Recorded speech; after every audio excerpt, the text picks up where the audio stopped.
So when I moved from Korea to Berkeley for school, I thought my English wasn't that bad for someone whose first language wasn't English. But boy, there were a lot of things that I didn't know. We went to get a Nutella bagel and the guy at the bagel store was really cute. And some of my friends said, Yujin, why don't you hit on him? And I thought to myself, oh my God, what do you mean? I think he's cute. I'm not gonna physically harm him. Clearly, I had a lot to learn. Over the past decade, living and working in the United States, I've encountered many phrases that threw me off. Hello, this is Yujin. I'm a management consultant based in Boston. Today, I'm excited to share 10 of the most bizarre expressions and the stories behind them. And also, here's my general impression of the English language. I think it's kind of aggressive. If it has a personality, I see it as the Greek god, Mars, war, like let's win, let's go out there. And a lot of these phrases kind of have that connotation. Someone at work would say, Yujin, let's kill this page. Let's take a stab again. You're gonna do great. Crush it, kill it, go break a leg. And the partner at the meeting would say, what's the flying formation? Kind of referencing the military terms. The language definitely has its softer and humorous side too. The other phrase that threw me off was, you can't have your cake and eat it too. Huh? What are you talking about? My friend used this to me recently and I had to Google it. Didn't make any sense. I thought, well, the cake is literally in my hands. What do you mean I can't eat it? The meaning behind this is that you can't have the best of both worlds. I mean, one thing that's been on my mind is I love making videos on educational content, but sometimes I do want to also make travel vlogs and the things I do outside of work life. A lot of the things that I see online on YouTube says, keep niching down, stick to what works. So what do? Do I follow my heart or do I treat this like a business? I don't know. I can't have your cake and eat it too. The earliest recorded version of You Can't Have Your Cake and Eat It Too was actually written by Thomas, Duke of Norfolk to Thomas Cromwell in 1538. It's a really long time ago. Another one of my favorites, grain of salt.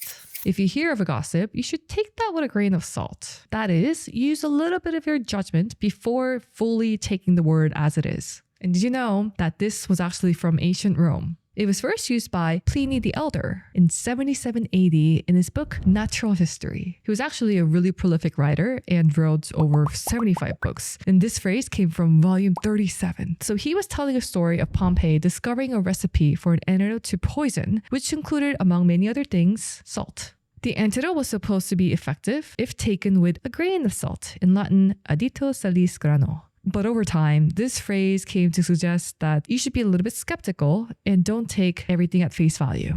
You may have seen this commercial before if you grew up in the States. Whoa,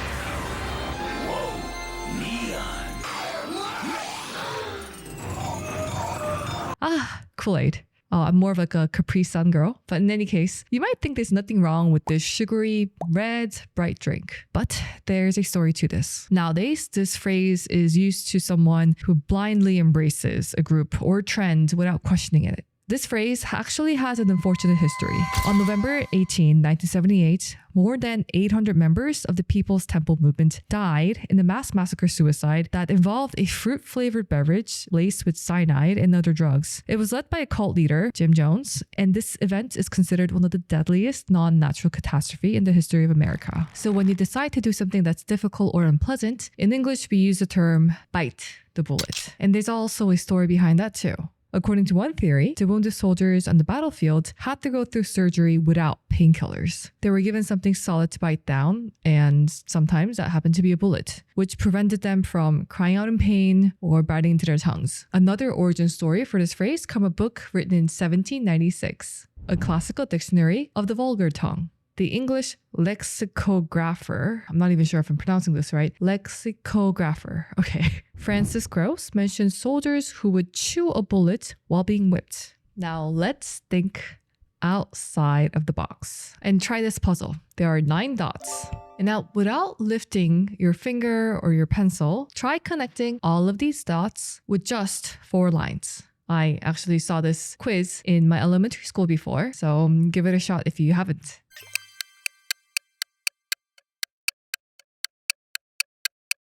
When solving this puzzle, a lot of people assume that you can't go beyond and extend lines beyond the boundaries of the grid. Hence the phrase, think outside of the box. Do you get what I mean? The only way to solve this puzzle is to do just that. This term became popular in the 1970s. A psychologist and a leadership expert came together with this experiment, and hence, think outside of the box phrase was born. The next phrase I've heard many times in business school, and people would use it to say, just to piggyback on that. And I realized that I hear it a lot during work meetings too. The phrase was first used in the 16th century. That merely implies that someone's back is involved and has nothing to do with pigs at all. At the time, it was coined pick-pack. Back then, pick also used to mean pitch. So it originally referred to a pack pitched on your back to move something conveniently. And in 1736, the Oxford English Dictionary mentioned pig back. So somewhere along the way, pick became a pig and a pig became a piggy. And when this term is used in the meeting, it typically means to add on what you just said. So this August will actually mark my 3rd year of being completely dry.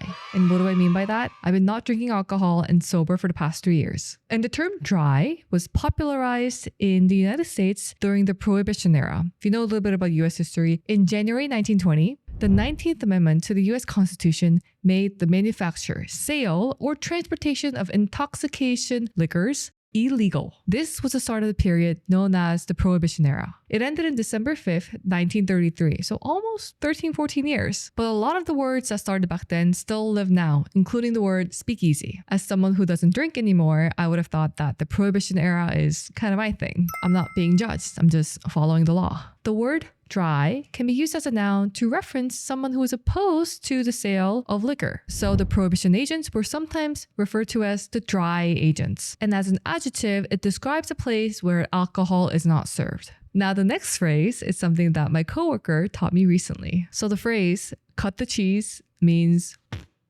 since 1811, according to Patriot's Dictionary of Slang and Unconventional English, cheeser meant a smelly fart.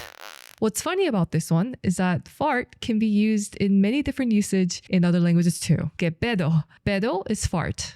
And what a fart literally means what's up. It's a slang. 脱裤子放屁. This phrase is what I learned when I was studying abroad for the summer in China. If I said it wrong, you can correct me. The translation is you put your pants down and fart, which is completely unnecessary, right? So the phrase means that you're making it more complicated than it needs to be. And as a Korean, I gotta share this. 방귀 끈 놈이 성낸다. And that literally means the one who farted is like the one who's angry, asking around, oh my God, who farted? It's kind of similar to the English expression. The pot is calling the kettle black. And my final favorite, the Irish exit. So this is what I do when I'm at a party and I don't want to announce myself that I'm leaving. An Irish exit is leaving a gathering or a party without announcing that you're going to be heading home. You don't say goodbye to anyone in the hopes of not disturbing the momentum. And it's one good tactic to not draw attention to your departure. It's unclear how this term originated, but if you know, please let me know in the comments below. And this is my chance to an Irish exit. Remember to come back to my next video topic on... Let's go! It's time to be the GOAT. It's time to enter God mode, man, let's get it going. I wanna be the greatest, energy is overflowing. I know I'm stoking the fire.